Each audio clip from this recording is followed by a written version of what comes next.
Good evening mga kasari, time check natin is 11:36 p.m. December 18, 2025. At dahil nga 7 days na lang at Pasko na, kaya kailangan natin mag-prepare ng mga pamaskong handog para sa ating mga suki sa ating tindahan. Suki man yan o hindi, thanks God dahil nabibigyan pa rin natin. Siyempre kasama pa rin sila sa mga bibigyan natin dyan kahit yung mga hindi araw-araw na bumibili sa ating tindahan. Hindi natin magawa ito sa araw kasi super busy natin talaga. So, ngayon ko na lang siya maisi-share. Gabing-gabi na dapat matulog na ako sa oras na to pero kailangan ko mag-share. Alam niyo naman taon-taon talaga na isi-share ko sa inyo ang aking mga pamaskong handog para sa aking mga suki sa aking tindahan. So, itong towel na to, yung Canon towel na yan, mga tira ko sa tindahan na hindi ko na napaubos. So, pamimigay ko na lang. Siguro mga 5 pieces pa yun or 6 pieces. Pero syempre, yung ating KFC na glass, yung mga pa-free natin kay Ultra Mega, yung baso ng Alaska, plus yung Milo, last year pa yan. Sa totoo lang, last year lang pa yung mga baso na yan. Tapos yung mga shirts na yon, pamimigay natin sa mga customer natin talaga regular, yung araw-araw na bumibili, plus yung mga mini pouch na yan, last year na order natin yan. Kay TikTok, yan yung dami pa, diba? Iba-ibang kulay yan. Yan na lang mga natirang kulay. Plus, itong brief na to, 3 piraso to. Niregalo ko ito sa anak kong panganay, kaya lang hindi kasya sa kanya. So, para may makinabang naman, may 3 binatilyo mabibigyan ko rito kasi 3 piraso to. Siguro kasya ito sa dahil XL ang size nito. Kasi siguro to sa 17 years old hanggang 18 years old. O diba, mapapakinabangan natin kaysa nakatago lang. Tapos yung from Maggi na eco bag, para hindi ko naman ginagamit yan eh. So sayang, pamigay lang natin. Ito, 4 na baunan, 4 ng hahati-hatiin ko yan para dumami. Tapos yung lunch bag na yun, pre yan sa Palmolive shampoo na binili ko, pink at saka green. So kanina namili ako sa suki ko ng grocery store. Bumili ulit ako ng 2 ganyan, yung Palmolive pink naman. So, bali, 4 na piraso na yan. And then, yung Sestar na candy, keychain, ito yung nirepack natin mga pamuyod na pambata. 30 pieces yan. So, ito yung binili ko kasi sa TikTok this year. 150 kasama itong itong bag na to. Diba, ang ganda, pambata. Siyempre, hindi naman natin yung mapaubos na pagbibenta sa tindahan. So, kukuha lang tayo dyan ng mga karagdagan na pamigay natin sa mga suki natin, mga bata.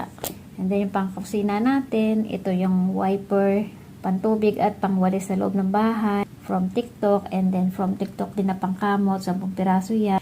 Ito rin yung poison, pabango.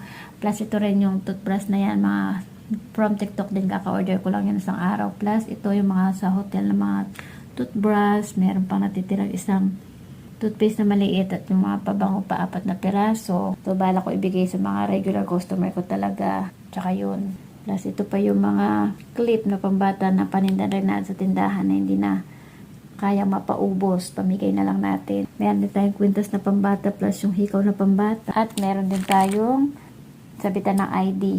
Ito rin yung mga hindi na nabibenta sa tindahan natin. Plus, ito hairnet, 4 na piraso pa to. Paninda ko rin to sa tindahan.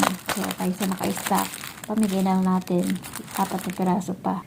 So, hindi yan lahat. May ibabalot natin ng gift wrap.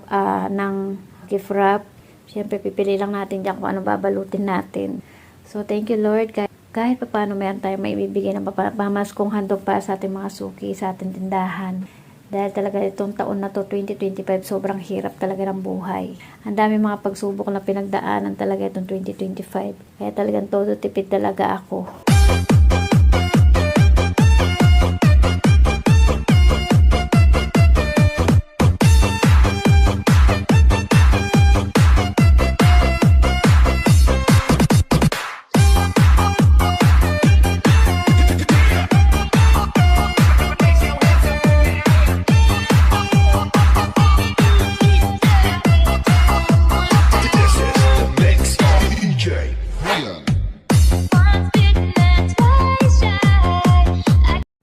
Sa wakas mga mare, natapos na rin natin ang pagbabalot ng mga pamaskong handog para sa ating mga customer sa ating tindahan. Suki man na yan o hindi, ay bibigyan natin sila. Siyempre, nagbibigay pa rin yan ng kita sa ating tindahan. So, itong wiper na to, natatawa ako. Hindi ko alam pa paano ko siya ibalot. Ayan o, ina-assemble lang din naman yan. So, hindi ko alam talaga pa paano ko siya ibabalot. Tapos, wala akong idea kung sino talagang pagbibigyan ko niyan. So, sabi ko nga, hindi ko nga may babalot na lahat yan. Yung mga ano lang, importante lang. So, ito yung mga pamuyod. Ibibigay natin yan sa mga bata na mamamas ko dito sa ating tindahan. Last, meron pa tayong candy. Idadagdag natin yan yung mga pamuyod at saka yung mga clip na mga batang mamamas ko dito, yung mga babae. Tapos, yung ating necklace at saka earring. Wala pa rin akong idea kung sinong pagbibigyan ko niyan. Hindi ko na siya binalot. Or baka ibabalot ko pa rin yan. Kaya lang, pinag-iisipan ko pa talaga kung sinong pagbibigyan kong customer ko dyan na bata or dalagita. Siyempre, itong mga nakabalot na yan ay mga special yan. Tapos, meron din tayo yung poison na yon. Yan ang pagbibigyan din natin yung talagang araw-araw na bumibili. Loyal dito sa ating tindahan, na kapitbahay natin.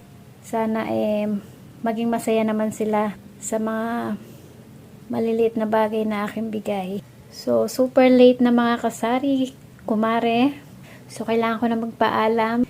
Merry Christmas sa lahat. At nawa ay hiling ko lang sa Panginoon. More benta to come. More blessing to come. More keep healthy to come. And more keep safe for my family. Merry Christmas everyone. And wish ko rin this coming 2026 na sana maging maganda yung flow ng buhay natin. Hindi lang dito sa Pilipinas, kundi sa buong mundo. Sana walang mga anumang masasamang sakuna na magaganap na kagaya ng 2025 na maraming mga lindol. Sana itong taon ng 2026 ay walang mangyayaring anumang ikakapahamak ng buong mundo. Thank you for watching. Bye-bye!